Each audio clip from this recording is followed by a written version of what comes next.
Your first time hearing, listening about Jimmy Carr. You know what I'm saying? Riskiest Jokes, Volume 1, Jimmy Carr. Listen, if y'all want to see more, let me know down below. If y'all new, help your boy reach 40K. We're aiming for 50 by the end of the year. Y'all see something covering this video, I had to keep it up. You know what I'm saying? Had to do that. But let's see how this goes, bro. Let's go. Wetting your bed is embarrassing as a child, but as an adult, wetting your bed is mortifying. Hey, yo. It's almost impossible to explain that way. Bro. I bought a alarm because I kept on forgetting when to people. Nah. Marvelous. When I was a kid, I was scared of the dentist. He was.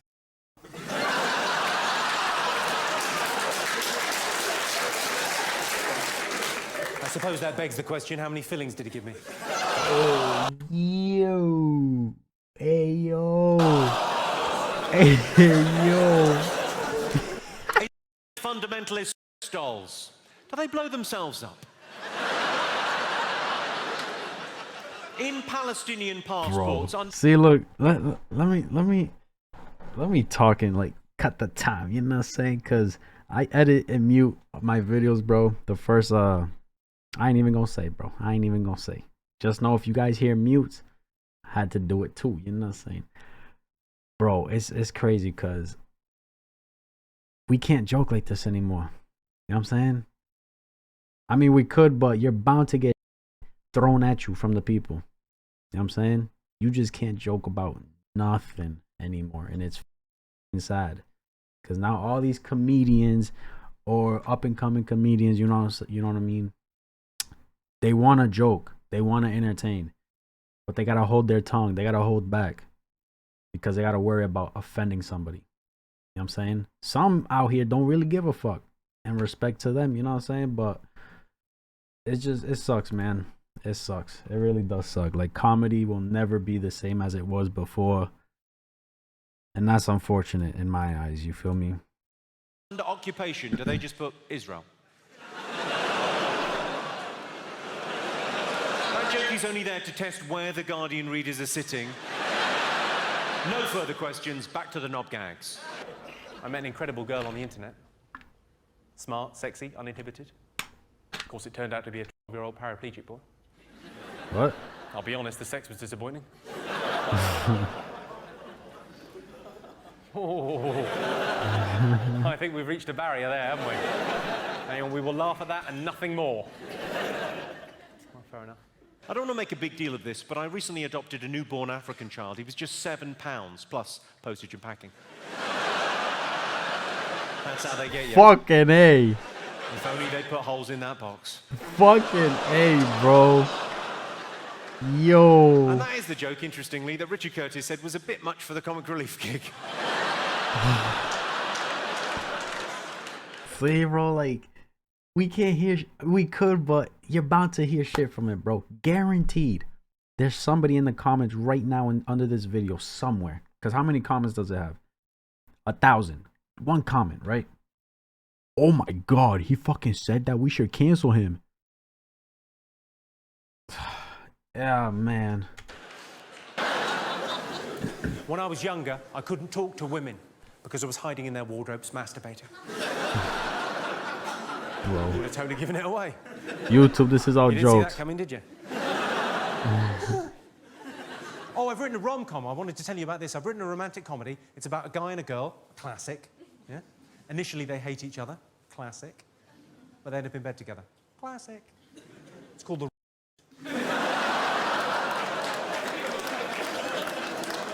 Bro. Did you see the story about Gary Glitter? There was a GCSE music question about Gary Glitter. How bad's that? How bad's that? A GCSE music question about a Gary Glitter song. Because if there's one artist you don't want associated with the phrase, shh, turn over, you've got an hour.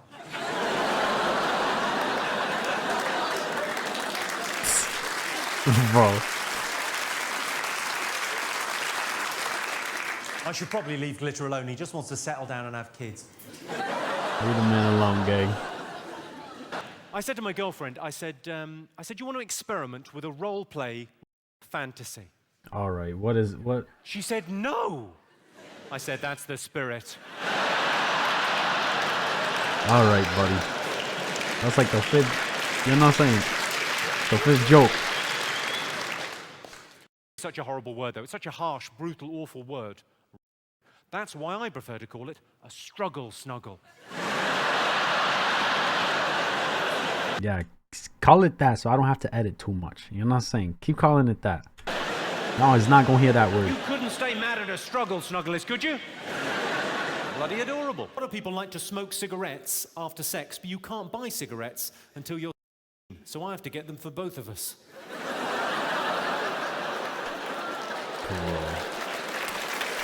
Tweaking. Yeah. You think it's wrong I'm buying a year old girl cigarettes? You think it's wrong I'm fucking her? I'm kidding. Kidding does sound like a verb for doesn't it?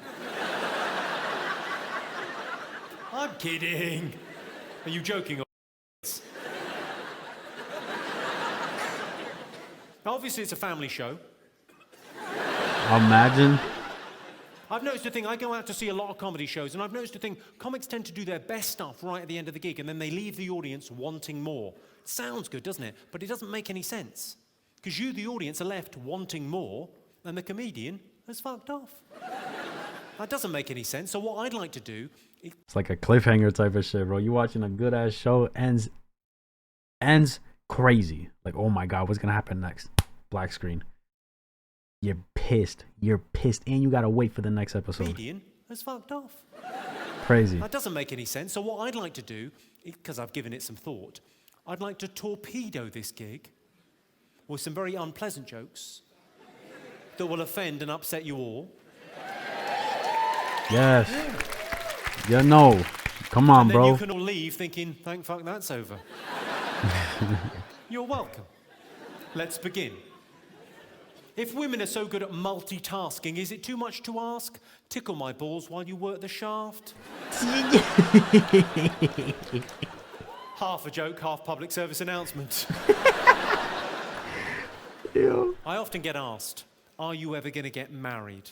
I don't think I ever will get married. I mean, you can't get married at without parental consent.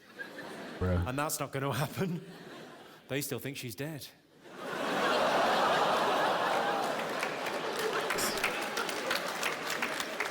We're just looking at That's each an other. unfortunate reaction, because that's only there to warm you up for this one. Ah, fuck. Here we go. Did you all read that story about the girl that was kidnapped and kept in squalid conditions for 18 years? Did you read that story? Was I the only one that read that story and thought, 18 years in squalid conditions? Have a tidy round. Make a house a home, you lazy bint. Ah, shit. Okay. Say what you like about the Make-A-Wish Foundation. They can work to a deadline. It's only words, nothing bad's happened. It's not like I've drop-kicked it into an orphan's face. Once, I did that once. And it was fucking funny, but you sort of had to be there.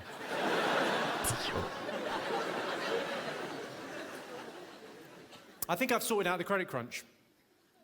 I thought you'd be pleased. No, I genuinely, I think I've sorted out the credit crunch. You know what the problem is with the credit crunch? In layman's terms, okay? The trade, the turnover, the cycle of business isn't happening in the way it was because businesses and banks and countries have gone bust and no one trusts each other. So how are we going to repair this? How are we going to get things started again, get that virtuous circle up and running? I'll tell you what we do. We build a World Trade Center.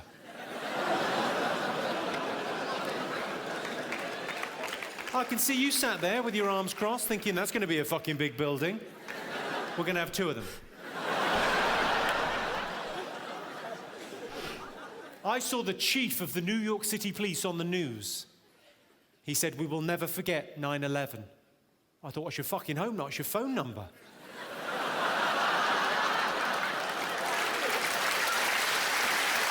Yo. I never thought of that shit. 911 is what you call for emergencies. That shit happened on 911, bro. I never put 2 and 2 together, bro. That's crazy. Oh, I do love doing these gigs. I mean, I'm so glad I recorded the DVD in Glasgow, but these gigs, just the fact that everyone sort of shares a sense of humour, that's such a sort of special thing. Everyone appreciates as well. Everyone gets it. Everyone in this room gets the fact it's just jokes. We're just messing around. bro. Yes, bro. Yes, YouTube, it's fucking jokes, all right? Why y'all out here worried about somebody saying the wrong thing and strike it? It's jokes. Ladies and gentlemen, if you get offended by any of these jokes, they're fucking jokes. What are you getting mad for? You know what I'm saying? Why do people gotta resort to canceling somebody when they hear something? Oh, and going back to what I said about the people in the comments, there's probably one person in the comments arguing about this shit. Bro, those same people will dig into your past. Something you said back when you were 5 years old. You didn't know any better. They gonna use that against you now in 2023 when you're 35. 30 years later, they on your ass because you said something when you were 5 years old. It's so fucking annoying, bro. It's so annoying. We see it happen too often as well. Try and have a laugh together. It's just messing, you know. These jokes aren't who I am. I mean, in the real world, I'm quite a generous sort of person. So I realise that makes me sound like a dick. But, you know, I'm quite a giving sort of person. I mean, last year I donated a kidney. Yeah. Of course, they wanted to know where I got it from. I know it's still warm. Keep it. Chill. I often get asked, someone asked earlier, favourite joke or rudest joke. I got asked in Liverpool last year, someone said, favourite pub joke. Someone shouted out at the end of the show. So I thought I'd end by telling you my favourite pub joke. It's quite a rude joke. I think you all knew it was going to be fairly rude. But I'll tell you, and then I'll tell you why I'm telling it. I got asked favourite pub joke in Liverpool, and so I said, I told my favourite pub joke. What's the difference between football and... Girls don't like football. That is a textbook response, Glasgow. It's a laugh followed by a ooh. Oh, man. The interesting thing for me is that that's not two distinct groups of people. There's not one group laughing and another group going ooh. Those are the same people. That joke makes you a little bit schizophrenic. Because you don't choose what you laugh at. I'm sure many of you have been disgusted at what you've been laughing at this evening. But you don't choose what you laugh at. It's like a reflex. You just laugh. And then another bit of you kicks in and goes, oh, what the fuck are you doing laughing at that? Yeah. Ooh. So I told it in Liverpool. It got a laugh, and then a ooh, and then there was a pause, and a woman at the back went, I like football. Yo. Yo. Imagine that being your problem with that joke. She clearly had time to think, well, we all like it rough once in a while. He's got us there. But I also enjoy soccer. Now I'm taking a stand. Well, as I say, it's been a pleasure performing in Glasgow. I mean, the reason we did the DVD here is because it's sort of one of the best gigs of the year. I fucking love it. Thank you so much for coming out. Nice. Just one quick thing before I go. If anyone wants an autograph or to say hello after the show or to get fingered or to have a fight, whatever you would like, I'll be down there in that corner. I'm more than happy to wait as long as it takes. Thank you so much for coming out to see me, and I'll see you all again next year. Thank you very much indeed. Cheers. Good night. Thank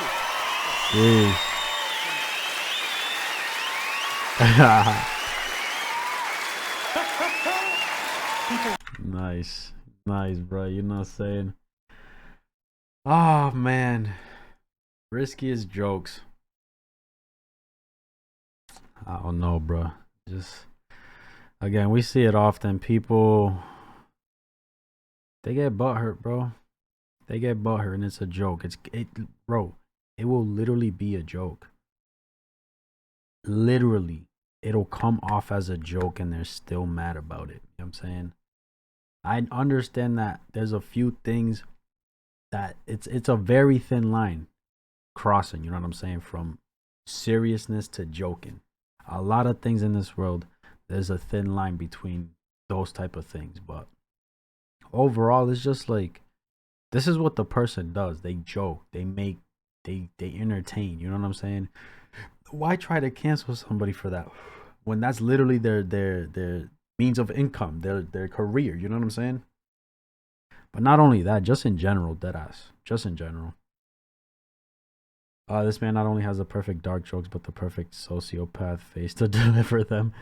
We need more people like Jimmy. Best part was the audience trying to tell if they should laugh or be offended. It's like a TED Talk but rated R. It's crazy, bro. Crazy. Hey, y'all want to see more? Let me know. You know what I'm saying? Let me know. Show love. Subscribe if you're new. We aiming for 40K. Appreciate y'all for y'all time and your love and your comments, your likes, all of that. You know what I'm saying? That's my reaction from the majority of this video. Like, subscribe if you haven't. And I'm out.